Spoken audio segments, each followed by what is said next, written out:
నమస్తే. Phone tapping అంశంపై నిన్న రాత్రి మాజీ మంత్రి హరీష్ రావుకి సిట్ నోటీసులు అయితే ఇవ్వడం జరిగింది. సో దీనికి సంబంధించి మనతో పాటు మాట్లాడడానికి ఎమ్మెల్సీ తక్కలపల్లి రవీంద్రరావు గారు అయితే మనతో పాటు ఉన్నారు. సార్, ఒక పక్క కోర్టు ఏమో ఈ ఫోన్ ట్యాపింగ్ అంశంని ఆపేసింది. సో మళ్ళీ తెరపైకి రాష్ట్ర ప్రభుత్వం తీసుకొస్తా ఉంది. సో ఎట్లా చూడొచ్చు ఇదంతా? అంటే హరీష్ రావు గారికి ఫోన్ ట్యాపింగ్ సంబంధించి ఒక నోటీస్ ఇవ్వడం ఇంతకు మించిన ఏది ఈ ప్రభుత్వం యొక్క బేలతనం, చేవలేనితనం ఎంతటి జుగుప్సాకరమైన స్థాయికి దిగజారిందనేది ఇంతకు మించింది మరొకటి లేదు. ఎందుకోసం అంటే హరీష్ రావు గారికి సంబంధించి ఆల్రెడీ సుప్రీంకోర్టు ఒక డైరెక్షన్ ఇచ్చింది. తిరిగి నిన్న హరీష్ రావు గారు భారీ ఎత్తున ఈ బొగ్గు నిక్షేపాలకు సంబంధించి టెండర్ ఏదైతుందో ఈ దేశంలో ఎక్కడ లేనంత ఆశ్చర్యకరమైన రీతిలో సైట్ విజిట్ సర్టిఫికేట్ ఉంటేనే ఆ టెండర్ పార్టిసిపేషన్ చేయాలి, టెండర్కు ఎలిజిబిలిటీని పెట్టడం అనేది ఇంతకు మించిన అవినీతికరమైనటువంటి ఘటన మరొకటి లేదని అన్ని సత్యాలు ఎప్పుడైతే మాట్లాడారో ఆ వైబ్రేషన్కు తట్టుకోలేక నిద్రపట్టని ముఖ్యమంత్రి హరీష్ రావు గారికి నోటీస్ ఇవ్వడం, అది ఆలోచన ఏందో, ఆ తత్వం ఏందో, అది చిన్నపిల్లల తత్వమా, మరి అధికారంలో ఉన్నాం, ముఖ్యమంత్రిగా ఉన్నాం, సిగ్గు అనిపిస్తుంది ఈ రకంగా చేస్తే అనే ఆలోచన లేకుండా చేస్తున్నారు. ఇది ప్రభుత్వం నడపలేని తీరు. ప్రభుత్వంలో మంత్రులపైన వస్తున్న ఆరోపణలు, అవినీతికరమైన అంశాలు, అనేక ప్రభుత్వ సంక్షేమ కార్యక్రమాల్ని అమలు పరచలేక, అనివార్యమైన ఎన్నికలను ఎదుర్కోలేక ప్రతిపక్షం బలంగా ఉన్న బీఆర్ఎస్ పార్టీని ఏ రకంగా కాస్త చర్చలో పెట్టాలి, బలహీనం చేయాలి, ప్రజల వీలైనంత మేరకు పల్సన చేయాలని కుట్రలో భాగం తప్ప మరొకటి కాదు. ఇప్పుడు మొన్నటి సర్పంచ్ ఎన్నికలున్నాయి. 4000 సర్పంచ్ గెలవంతో దిమ్మ తిరిగిపోయింది. బయటికి మేకపోతు గాంభీర్యాన్ని ప్రదర్శించిన వారికి తెలుసు ఎంత ఇబ్బంది అయిందనేది. ఇది గుర్తుతో జరిగే మున్సిపల్ ఎన్నికలు, చెత్త తీయక, పరిపాలన లేక, సంవత్సరాల నుంచి ఎన్నికలు లేక, నిధులు లేక మున్సిపాలిటీలు ఎట్లా గందరగోళానికి గురి అయినాయి, ఎంతమంది దోమకాటు గురి అయినరు, ఎన్ని డెంగ్యూ మలేరియా వ్యాధులు వచ్చి ఎన్ని లక్షల రూపాయలు ప్రజలు మరి ఆర్థికంగా నష్టపోయారు, ఆరోగ్యానికి పెట్టలేక, ఇవన్నీ ఉన్నాయి. ఈ అన్నిటి ఫలితం నుంచి తెలియని ఒక గందరగోళం ఉల్టా అయింది.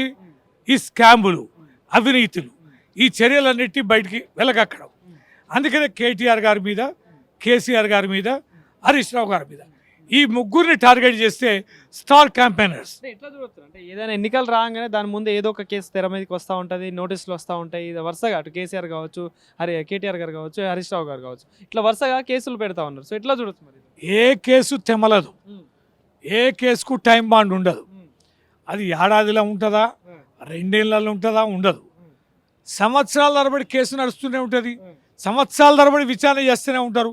ఘోష్ కమిషను ఏమైంది, ఓ ఏడాదిన్నర నడిపాను, నీ వేదిక ఇచ్చాను, ఇస్తే మరి యాక్షన్ తీసుకోవాలి కదా, తీసుకుపోయి మళ్ళీ సిబిఐకి ఇచ్చే అయిపోయింది. ఈ కర్రేస్ ఏమైంది, గవర్నర్ పర్మిషన్ లేక కానీ పర్మిషన్ ఇస్తే సంగతి ఏందో చూస్తామన్నారు. గవర్నర్ పర్మిషన్ కూడా అట్లా కొంతకాలం నడిపారు, అది కూడా ఇచ్చే. అది ఇప్పుడు లేదు. ఇప్పుడు అది మళ్ళీ ఏం మొదలైతే ఇక ఫోన్ ట్యాపింగ్ ఇక ఒక సిట్ వేసారు, మళ్ళీ ఏం వేసారు, మళ్ళీ దీనికి కొంచెం మసాలా నూరి ఇంకా కొంచెం జాగ్రత్తగా రావాలి, ఇంకెన్నో దొరకబట్టాలని సజ్జన నాయకత్వంలో మళ్ళీ మార్చి మళ్ళీ వేసారు. మళ్ళీ వేసేది మళ్ళీ కొత్తగా ఏమి ఉంటుందండి పీకేది. ఫోన్ ట్యాపింగ్ కేసులో ఏమన్నా కేసేనా, అది దానికి శిక్ష ఉంటుందా, దానికి ఆధారాలు ఉంటాయా? అది ప్రభుత్వం చేసే ఒక రొటీన్ కార్యక్రమం. ఆ రొటీన్ కార్యక్రమాన్ని ఇట్లా సాగదీసి రాజకీయంగా వాడుకోవడం తప్ప బలం లేని కేసులు అని తెలుసు, బలహీనమైన కేసులు అని తెలుసు, ఎక్కడా దొరకపట్టలేకపోతున్నామని అసహనం, కేసీఆర్ గారు ప్రతిష్ట ప్రజల్లో పెరగడం, బీఆర్ఎస్ పార్టీ బలంగా మళ్ళీ ప్రజల్లోకి వెళ్ళడం అనేది తట్టుకోలేని రేవంత్ రెడ్డి అసహనంతో చేస్తున్న చర్యలు తప్ప మరొకటిగా. చివరికి ఏం చెప్తారు అంటే, ఇదైతే ఈ బొగ్గు గనుల విషయంలో కూడా కేంద్ర మంత్రిగా కిషన్ రెడ్డి గారు కూడా ఉన్నారు. సో వీటిపై ఎందుకు మరి ఎలాంటి స్పందన లేదు మరి ఇప్పటిదాకా ఇంత ఓపెన్గా చెప్తా ఉంటే కూడా? ఇది ఖచ్చితంగా బీజేపీ, కాంగ్రెస్ అంటే రేవంత్ రెడ్డితో కేంద్ర ప్రభుత్వం ఆడిస్తున్న అనేక చర్యలలో భాగం. కారణం ఏంది అంటే కేసీఆర్ గారు లేవద్దు, బీఆర్ఎస్ లేవద్దు. ఈ రాష్ట్రంలో కాంగ్రెస్ తర్వాత బీజేపీ ప్రత్యామ్నాయం ఉండాలి, అది రావడంలే. కనుక బీఆర్ఎస్ని భూస్థాపితం చేయడం కోసం రెండు ప్రభుత్వాలు, రెండు పార్టీలు ఒక్కటై ఎజెండాగా పనిచేస్తున్నాయి. అందుకని వాళ్ళు స్పందించారు.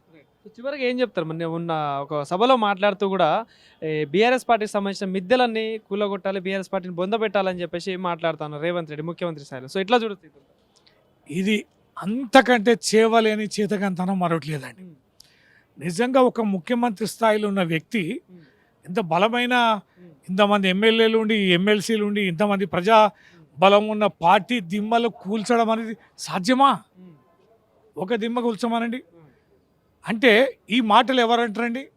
మీ యోయో టీవీలో ఒక్కనైనా మీరు విచారణ చేయండి. అత్యంత బలహీనులు, చేవలేని చేతగాని వాళ్ళు ఆఖరిగా వాడేది ఏంటంటే నీ దరిద్రంగాను, నీ కుటుంబం నాశనంగాను ఆ భగవంతుడు చూసుకుంటాడని శాపిస్తారు కదా, ఊర్లలో సామెత శాపిస్తారు కదా. ఎవరు శాపిస్తారు? బలహీనులు. దిమ్మలు కూల్స్తాం, దిమ్మలు కూల్చండి, ఒక్క దిమ్మ కూల్చు నీకు దమ్ము అంటే ఇది ఒక అసహనం, ఇది ఒక ఫ్రస్ట్రేషన్. మేము బలంగా ఉన్నాం, ధైర్యంగా ఉన్నాం, మేము బెదిరించగలుగుతామని మాటల్లో చర్యలు తప్ప మరొకటి కాదు. ఈ చర్యలు వాళ్ళ బలహీనతను సూచిస్తున్నాయి తప్ప మాకు భయాన్ని మాత్రం కలిగిస్తాయి. బిడ్డ నువ్వు ఒక దిమ్మ కనుక కూల్చేస్తే